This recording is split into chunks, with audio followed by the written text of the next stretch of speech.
Hi, I'm Dennis Gage. Thanks for tuning into My Classic Car, home of the certified car nut.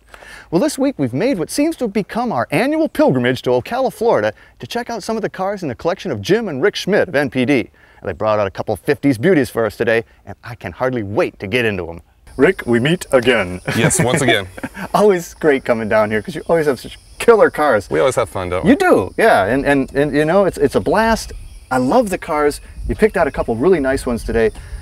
56 is the year. 56 is the year, and we pulled out, you've driven our 56 Continental Mark II, so we figured we'd pull out two more of the top line Luxo cruisers from the major manufacturers in 1956, being the Cadillac Eldorado Seville and a 56 Packard 400 fully equipped. Man, well, and when you went Caddy, you really went with the big gun here. Yes, you really did. Seville. The Eldorado Seville. The Eldorado was the top of the line, and the Seville was the two-door hardtop version of the Eldorado. It sold for a little over $6,500 base price. That's a lot of money in 56. An awful lot of money in 1956. You could buy two Thunderbirds or two Corvettes brand new in 56 for the price of one of these Eldorados. It's got a real muscly look. It's got a very muscular look to it. With the Eldorado, you got the highest end Cadillac powertrain, which was the dual four-barrel 365 V8, made 305 horsepower. It's like a muscle car in a tuxedo, is what it is. Yeah, really. It really is, and the colors sure help on this one as well, being the black with the red leather interior. It's a real racy looking car, especially for a Cadillac. It's a stunner. You know, and like a lot of 56 cars, the exhaust coming out the bumper, I just love that. Yeah, all the little details are thought through on these cars. It's amazing to me that they were able to tool up and design and actually execute all this kind of stuff just for one production model year. Like you say, you could buy two Corvettes, two T-Birds for the price of one of these back in 56, and you could probably put at least one of those in this massive trunk. In the trunk. Let's show you the trunk if I can get into it here. It's a beautifully trimmed trunk. Ooh, I hear a motor there. Yeah, this has a feature where it has an electric motor when you go to close the trunk lid, and we'll do it in a little bit, that it actually draws the trunk lid with an electric motor down into its closing position. And this fuzzy carpet would have been? That's stock. That's the way it would have been delivered, with the matching red carpet. And a full-size spare. Full-size spare, saber wheel on it, so you don't lose your bling if you have a flat tire. You can... Just still styling. Right, you're still styling. You know, and you look into a trunk like this nowadays, you go, oh, you got subs, man. You got subs in there. Well, those are subwoofers. Oh, wow. No, those are, the air conditioning is in the trunk in this car, and those are two blower motors and fans that blew the cold air right up through the rear package tray and would kind of pelt you in the back of the head with cold air as you drive down the road. Give you a nice stiff neck, huh? Yeah. Well, let's see the trunk do its trick. A trick trunk. Oh man, that is so Cadillac. Yeah, that way it's not gentlemanlike to slam a trunk. No, you just put, it's so Caddy. And these, like with the 56 Continental, these were what, intakes? Fresh right? air intakes for the air conditioning in the trunk. Well, and what an interior. I mean, this was like luxury to the max. Yes, this car is optioned with the all leather interior, which was an original option for the hardtop.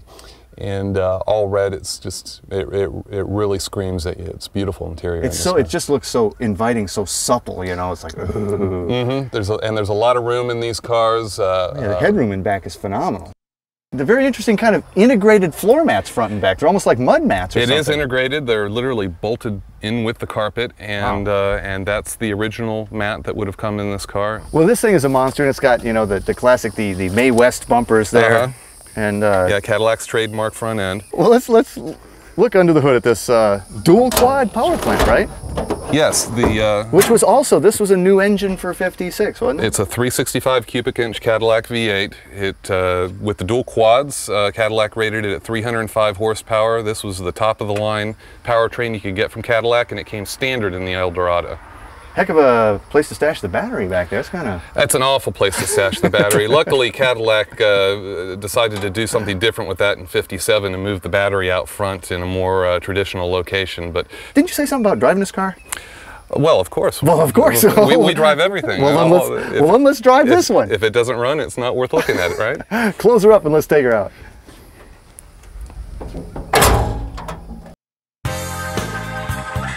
Welcome back to My Classic Car. My favorite part of the show. Let's ride.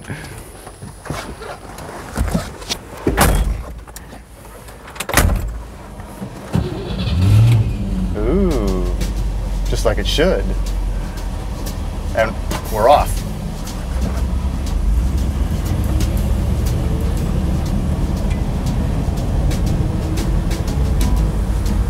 It is very red in here, isn't it? It is really red. Yeah, there's nothing but chrome to break it up.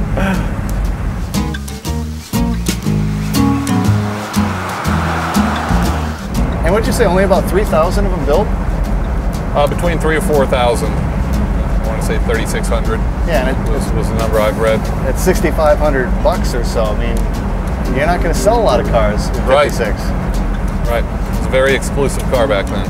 As heavy as these cars are, the frames are very strong on them because it doesn't have a flimsy feel to it. You know, a lot of times when you put a lot of weight out there, and if you have a loose frame, you get a lot of rattles and a lot of twisting around. But the Cadillacs are fairly solid driving cars, and they're comfortable to drive even on today's roads.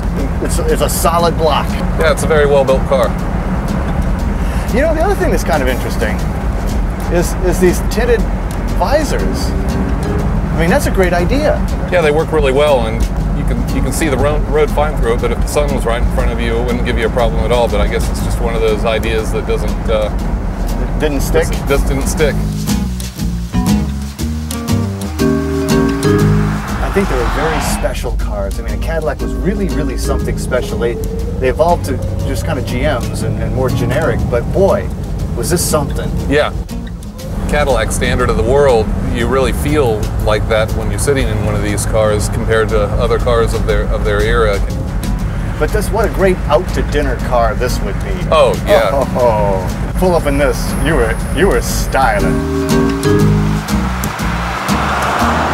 Well, what do you say we take the Packard out for a little spin? Oh, sure. Welcome back to My Classic Car. Man, nothing rides like a Caddy. Unless maybe it's a Packard. Unless maybe it's a Packard. 56 Packard. When I saw this, I thought it was when I first saw it, I thought it was a Caribbean. But it's actually the 400, it's right? the 400, which was Packard's other top-of-the-line model. The 400 hardtop and the Caribbean hardtop really are the same basic car with just a couple of different trim accents on the sides, and the fact that the Caribbean had the reversible upholstery inside. But when I think of these cars, this is the color scheme I think of. I guess they came in a number of other ones, but this is the Good and Plenty. Remember those candies? Yeah, it's called Scottish Heather, and it really is a color that you associate with Packards when you see it. Yeah. Well, the interior in this is beautiful. Again, Good and Plenty here too. Yeah, the interior all matches up with a nice tritone. But so ornate in the dash, just almost jewelry-like. And what an interesting placement for the glove box, right in the middle there. Yeah, I think the stylists decide that, but I guess the passenger and the driver could have equal access to it. Yeah, it's kind of nice, actually. I've almost wrecked several times reaching over my glove box and right. dipping down below the dash. Nice padded dash. And push-button trans there, and they really brought it up to you, didn't they? Yeah, and I'll tell you what, the push-button transmission was considered problematic, but when it's working right and it works perfectly on this car, it's very convenient and handy, and I like it. 56, you still got, another car with the exhaust through the bumpers. Yeah, that was the thing to do in the mid-50s, was put the exhaust through the bumper, and Packard was up to it. Absolutely gorgeous tail lights. They called that a cathedral tail lamp, because of the way that it looks like a cathedral arch. That crest there actually is what is your latch to open the trunk. There's a key lock hidden behind the helmet right here, but that flips up. Yeah. But you can just leave it unlocked, and the whole entire thing twists to is that unlock nice? the trunk. That is really pretty slick. nice. And just like the Caddy, it's got a big spacious trunk with a full wire wheel inside, so if you get a flat, nobody knows it. Well, so powering this baby, let's have a look at the engine. Packard bored out their engine for 1956 to 374 cubic inches, and with the dual 4-barrel setup that this car has that was standard in the Caribbeans, it was rated at 310 horsepower. 310, so it's 5 horse more than the Caddy, huh? 5 horse more than the Caddy, and 405 foot-pounds of torque. Ooh. Because it was a shorter stroke, bigger bore motor than the Caddy. Let's pop her open.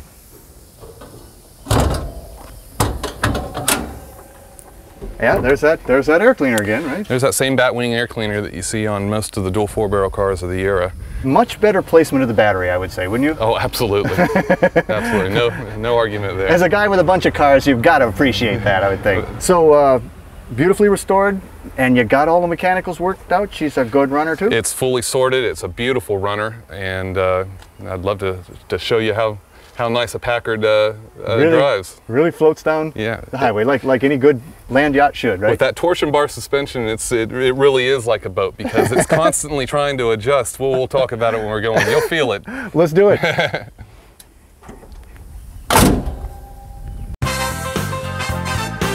Welcome back to My Classic Car. Scottish Heather, is that what it's called? It looks pink to me. Whatever it is, it gets noticed. It does that. Okay, no trick to this, right? No trick at all. Off we go. Oh, so quiet, I'm not sure it's running. Push the button. Push the D, and you're off. And we're off. How nice. For your first time driving the car, it will strike you as being a little bit spooky as you're just going along and all of a sudden the car is moving around as it's self-leveling the suspension. Back in the 50s, I'm sure that they consider that the highest of tech, but today it's just unsettling. Today, it's just kind of weird. but with the way that the suspension is hooked together and those torsion bars work, you notice how nicely this does ride over the road. It's very smooth. It is, and still without being real, real floaty. It's very smooth. But boy, there's some serious bling in here. The gold on the dash. And even the needles on the gauges are just so elegant and jewel-like. And I would think that's one of the first things to get dinged up, I mean, these things always take little hits and pinpoint dings and stuff, but it's perfect. It looks like brand new. Actually, and I hadn't even thought about the fact that both these are dual quad cars, but boy, if you didn't have that extra oomph, both these are heavy cars to pull around. This car in particular is just a real smooth running drive line. It has a lot of low end torque and you really don't feel like it's lacking for power. You definitely get that feeling coming away from a stop sign. It pulls away just fine. That's definitely got more low end punch off the line and it's more drivable in that respect. This is a great running car. Oh, and it's a great riding car too. Well, I hope you enjoyed your day in 1956 as much as I did. Oh man, I love coming down to Ocala. The NPD collection is so cool, and with 150 cars, we're just getting started. I can come back, can't I? Oh, absolutely. Cars need exercise. Let's exercise them.